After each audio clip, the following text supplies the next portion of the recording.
it's Higgins in Japan here with another edition of the Friday video. The Friday video is the video that I make right here in my car on the way home from work on a Friday. And just want to get something quickly out of the way.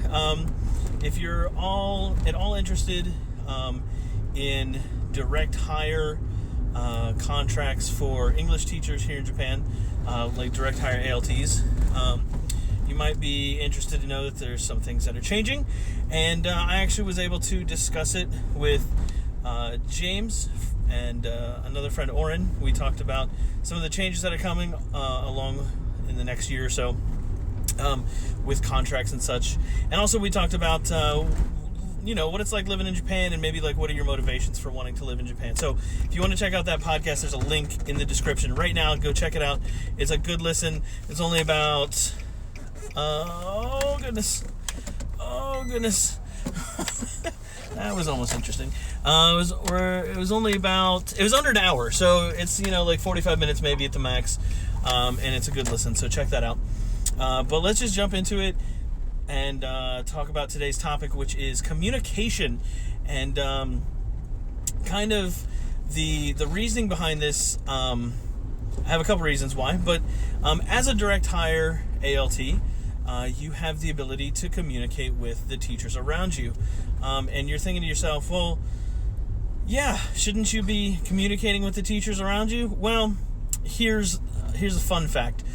So many of you know, I used to work for a dispatch company, and I was informed on a quite regular basis that it was, quote, illegal for me to talk to the teachers at my school. Now, you're thinking to yourself, well, like, how are you supposed to get things done? How are you supposed to know what classes you're teaching or know what your schedule is? Well, here's what they did.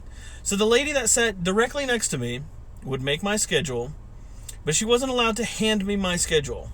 What she had to do is she had to take my schedule and she had to fax it to the dispatch company. Now, the dispatch company I worked for had thousands of employees, and so that fax would sometimes sit there for a few days. So that means that if that fax was faxed on a Friday, say that 3 times fast, it would sit there maybe for a couple of days. So maybe Monday or Tuesday I might get my lesson plan.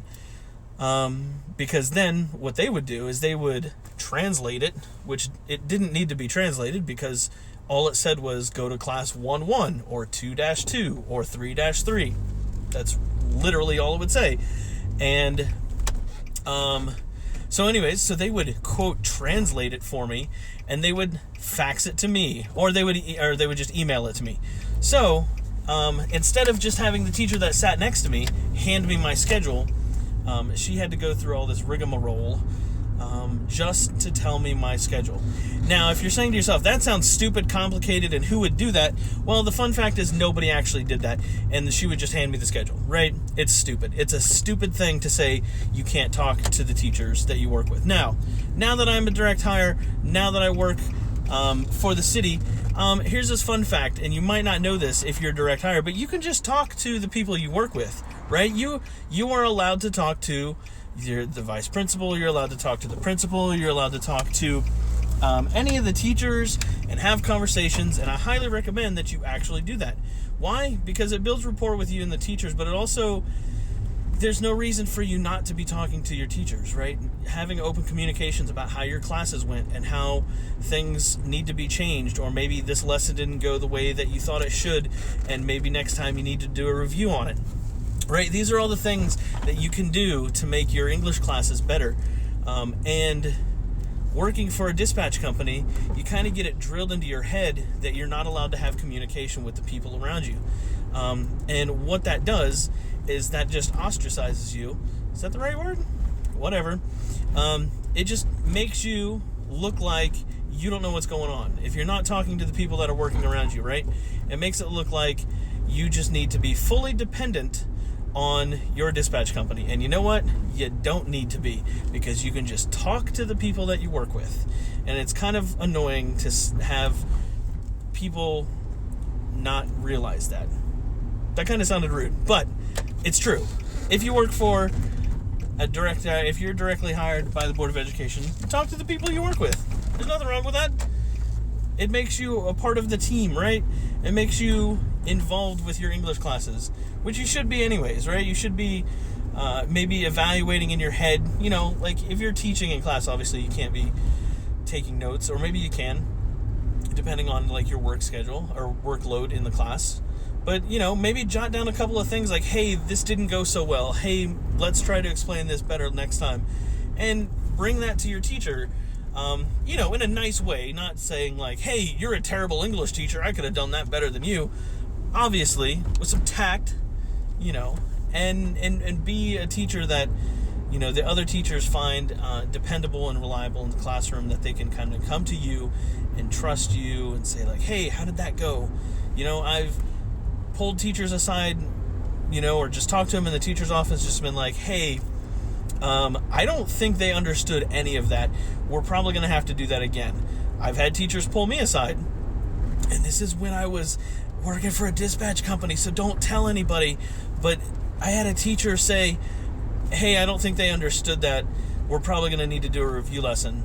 To which I responded, yeah, you're right, but good thing this is a 2-part lesson, because we can do it again next week, right? So having that open communication with your teachers, and just having them know that you're there to be a part of the English learning process is going to go a long way.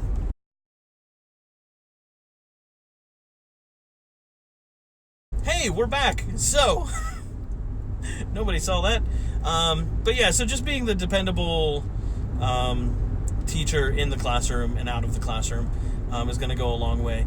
So hopefully you enjoyed this video. Hopefully I edited out most of that interaction, and hopefully you guys stick around for the next video, which I'll be talking about something else. Who knows? And like I said, link in the description for the podcast. Check it out. If you know people that are if you know people that are direct hires and that might be concerned, just let them pass the podcast along to them. Let them listen to it. And if you have any questions, hit me up on facebook.com/Higgins in Japan, or on Twitter, or all those other places that I have links to. And hopefully we can figure out how to be better teachers, right? Because that's the ultimate goal, right? That's what your goal should be, right? To be a better teacher? I don't know what your goals are. Maybe you got different goals.